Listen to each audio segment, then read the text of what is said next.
आज दार्जिलिङका सांसद राजु विष्टले संसदमा सम्बोधन गर्दै आफ्नो क्षेत्रका महत्त्वपूर्ण मुद्दाहरूलाई प्रकाश पारेका छन्। विशेष गरी पश्चिम बङ्गाल सरकारको त्रुटिपूर्ण भूमि नीतिको बारेमा संसदलाई उनले जानकारी गराए, जसले दार्जिलिङ पहाड तराई र डुवर्स क्षेत्रमा आदिवासीहरूलाई विस्थापित गर्न सक्छ।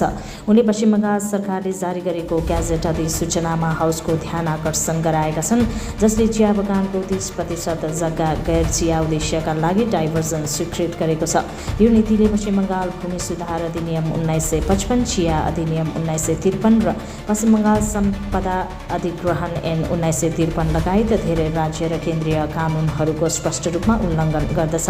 यो भारतीय संविधानको धारा 21 अन्तर्गत राखिएको जीवन र जीविकापार्जनको अधिकारमा प्रत्यक्ष आक्रमण हो भन्दै सांसद विष्टले पश्चिम बङ्गाल सरकारलाई चेतावनी दिए कि यदि यो नीतिलाई कार्यान्वयनमा ल्याइयो भने दार्जिलिङ पहाड तराई र डुवर्समा व्यापक विरोध प्रदर्शन हुनेछ भनी बताउँदै अन्य विषयहरूमाथि पनि प्रकाश पारेका छन्। आपका मैं इसलिए भी आभारी रहूंगा कि टीएमसी के हमारी सांसद के बाद आपने मुझे बोलने का अवसर दिया। और सबसे पहले राजू मिश्रा, मैं मैडम 2024-25 का जो सप्लीमेंट्री डिमांड फॉर ग्रांट्स है और साथ ही 2021-22 का जो एक्सेस ग्रांट है और मणिपुर का जो बजट है उस पे बोलने के लिए मैं खड़ा हूं। और मैं केंद्र सरकार, खास करके प्रधानमंत्री मोदी जी और वित्त मंत्री सीतारमण जी का बहुत आभारी हूं कि पश्चिम बंगाल से बहुत प्रेम करते हैं और बहुत स्नेह रखते हैं। और ये बजट के आंकड़े भी जो है साफ दर्शाते हैं। आप देखिए मैडम, 2010-11 में जो टैक्स का डिवोल्यूशन का जो अमाउंट जाता था पश्चिम बंगाल को, वो 15,954 करोड़ मात्र होता था, जो 2023-24 में बढ़ के 85,000 करोड़ हुआ, 2024-25 में 96,000 करोड़ हुआ और 2025-26 के बजट में 1,07,000 करोड़ रुपए का जो है प्रावधान किया गया है, यानी करीब करीब 291% का इंक्रीज है। इसी तरह जो ग्रांट इन एड होता है, जो पश्चिम बंगाल को 2010-11 में जो मिलता था 7,800 करोड़ रुपए मात्र होता था, जो 25-26 में बढ़ करके करीब 40,000 करोड़ हो गया, जिसके अंदर में 303% से ज्यादा का इंक्रीज है। मैं आभारी हूं केंद्र सरकार का, लेकिन मुझे ये बताते हुए तकलीफ भी है कि जो केंद्र सरकार पैसा जो है पश्चिम बंगाल की 10 करोड़ जनता को भेजती है, वो पैसा जनता तक नहीं पहुंचता, क्योंकि हमको जो मुख्यमंत्री मिली है वो एक जादूगर है और जादूगर मुख्यमंत्री पश्चिम बंगाल को मिला है। इसकी वजह से ये लाखों करोड़ रुपया जो है जनता तक नहीं पहुंचता। ये मैं आपके माध्यम से जो है सदन के पटल पे रखना चाहता हूं।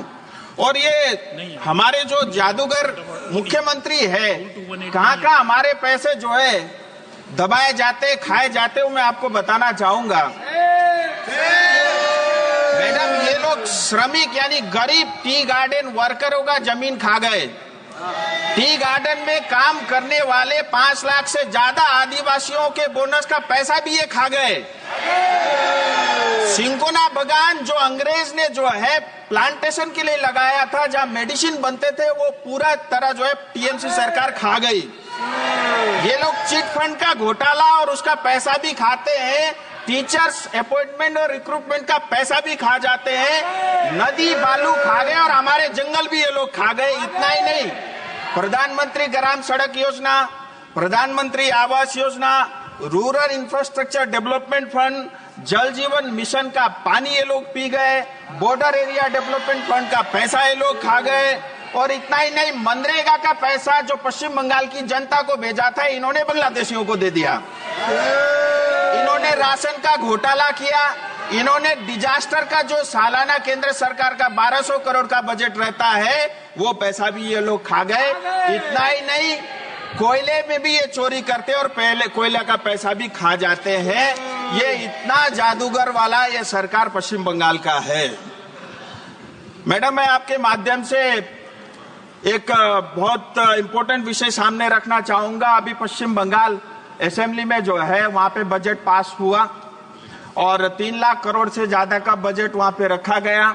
लेकिन उसी बजट में एक घोषणा हुई टी गार्डन को लेकर के कि जो टी गार्डन की जो वर्करों की जमीन है उसको 30% जमीन जो है नॉन टी पर्पस के लिए और टी टूरिज्म के लिए डाइवर्ट करने का प्रावधान रखा ममता दीदी की सरकार ने। मैं इसका पूरी तरह विरोध करता हूं और तमाम दार्जिलिंग तराई डूवर्स की जनता इसका विरोध करती है। और इसके कारण जो हमारे मूल आदिवासी मूल निवासी है, जहां गोरखा, राजवंशी, आदिवासी, टोटो, मेचे, राबा, बंगलाभाषी, हिंदी भाषी जो मूल निवासी है, उनके ऊपर सीधा सीधा जो आघात है। और इतना ही नहीं, भारत का जो संविधान के जो आर्टिकल है, आर्टिकल 21 का भी जो है ये उल्लंघन करती है। आर्टिकल 39 में जो बी और सी का सेक्शन है उसका भी उल्लंघन करता है। इतना ही नहीं, पश्चिम बंगाल सरकार की खुद का जो लैंड रिफॉर्म एक्ट है 1955 उसका ये उल्लंघन करती है। इतना ही नहीं, पश्चिम बंगाल स्टेट एक्विजिशन एक्ट 1953 इसका भी ये वायलेशन करती है। और टी एक्ट 1953 के अंतर्गत भी जो है कभी भी जो है टी बोर्ड से और उस मिनिस्ट्री से बगैर परमिशन के आप जो है लैंड को डाइवर्ट नहीं कर सकते, उसका भी ये उल्लंघन करते हैं। और मैं आपको और बताना चाहता हूं, इस जमीन की असली मालिक जो है हमारे श्रमिक माता पिता और भाई बहन है। मैं आपको इतिहास में लेके जाना चाहूंगा। दार्जिलिंग तराई डूवर्स का क्षेत्र जो है 1861 से लेकर के 1870 तक ये रेगुलेटेड एरिया होता था। 1870 से लेकर 74 तक ये नॉन रेगुलेटेड एरिया होता था। 1874 से 1919 तक शेड्यूल्ड डिस्ट्रिक्ट होता था। 1919 से लेकर के 1935 तक बैकवर्ड ट्रैक होता था। और 1935 से लेकर के 1947 यानी आजादी के समय तक पार्शली एक्सक्लूडेड एरिया होता था। नॉर्थ ईस्ट में जितने भी प्रदेशों में ये प्रावधान था, आगे चल के सारे जो है वो क्षेत्र अलग अलग राज्य या स्टेट या यूटी बने। लेकिन 1954 एब्जॉर्ब एरिया एक्ट के अंतर्गत जो है हमें पश्चिम बंगाल का हिस्सा बनाया गया। मैं इतिहास में मैडम को जरूर बताना चाहूंगा कि इतिहास की जानकारी रखे। और पश्चिम बंगाल सरकार हमारी जमीन की मालिक नहीं है, वो मात्र केयरटेकर है और मालिक हमारे श्रमिक है। मैं सदन से टीएमसी को बताना चाहूंगा, एक और आंदोलन का आमंत्रण आप कृपया करके न करें। हमारे साथ अन्याय हुआ है। हमने बार बार भारत सरकार से ये मांग की है कि हमारे साथ न्याय हो। भारत के संविधान के अंतर्गत दार्जिलिंग तराई और डूवर्स की जनता को न्याय मिलना चाहिए। जल जीवन मिशन बहुत अच्छा कार्यक्रम भारत सरकार ने लॉन्च किया है। मुझे बताते हुए खुशी है, सिर्फ दार्जिलिंग कॉन्स्टिट्यूएंसी के अंदर में 714 प्रोजेक्ट के लिए 2450 करोड़ रुपया, यानी पश्चिम बंगाल के एक जिले को 2450 करोड़ रुपया जल जीवन मिशन के लिए भारत सरकार ने दिया। और इस मिशन का नाम था हर घर जल। लेकिन पश्चिम बंगाल में जाकर के ये जो स्कीम का नाम बदल करके हर घर नल हो गया, क्योंकि नल तो लग गए, पानी उसमें है ही नहीं। और आंकड़ों में 54% जो है हाउस होल्ड को इन्होंने टैप वाटर से जोड़ा, ऐसा कागजों में है। लेकिन 20% भी काम नहीं हुआ है। सारा जल का पानी भी टीएमसी सरकार खा गई। हाल ही में केंद्र सरकार ने थर्ड पार्टी इंस्पेक्शन के थ्रू ऑडिट किया था। मैं केंद्र सरकार से निवेदन करता हूं कि जो हमारी हिस्से का पानी का पैसा है वो हमारी जनता को मिले। और जिस सरकार ने, जिस कॉन्ट्रैक्टर ने भ्रष्टाचार किया है उसको जेल के अंदर डाला जाए।